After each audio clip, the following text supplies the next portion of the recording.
Kevin, I got quite a theater question for you. It always fascinates me when I go to New York and the whole stage door experience that an actor can do a play and then just walk out on the street and people can be waiting for him out there.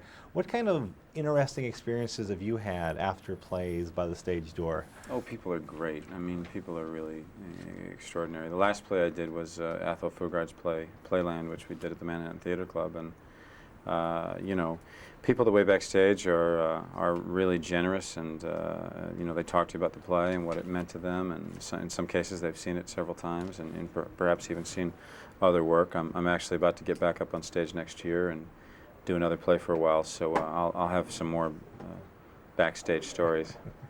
You know, I have a buddy of mine who owns some classic automobiles, and he rents them to film companies sometimes, and he always gets kicked off the set because he doesn't want the cars dirty or messed up. Scratched, that's right. Yeah. What did you think of the automobiles that you worked with in this film? Oh, I love the Studebaker. You know, that's a pretty great car, but I did have to take my keys out of my pocket and lose the lighter because the owner was, you know, very nervous about scratching the car.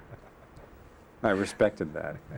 Well, how did bystanders react when you were shooting there and they saw the all of the vintage? I think they just love that kind of thing. You know, it's sort of it's like that's the real sort of Hollywood. You know, the glamorous cars and the clothes and. Yeah.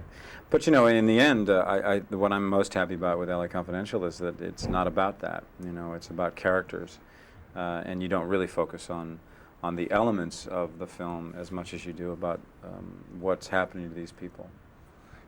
I have a question about one more element there. Working with the costume designers on this film, you look so cool in this movie. Were the other actors jealous of the stuff you got to wear? No, not at all. I think we all were costumed quite well for the parts that we were playing. You know, we took a certain a page out of the Dean Martin book, a kind of ring-a-ding attitude. Both in terms of the style and the substance of Jack Vincennes. And Ruth Myers has just done an extraordinary job, and I quite frankly hope to get a few of those in my closet. I have a couple of lighthearted questions, quick questions about the Oscar ceremonies. I've always wondered about two things.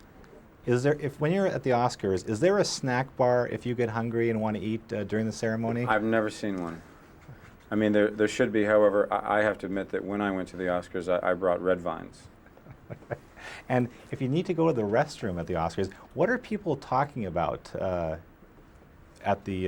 that room? I don't know. I don't listen in restrooms. I wear earplugs.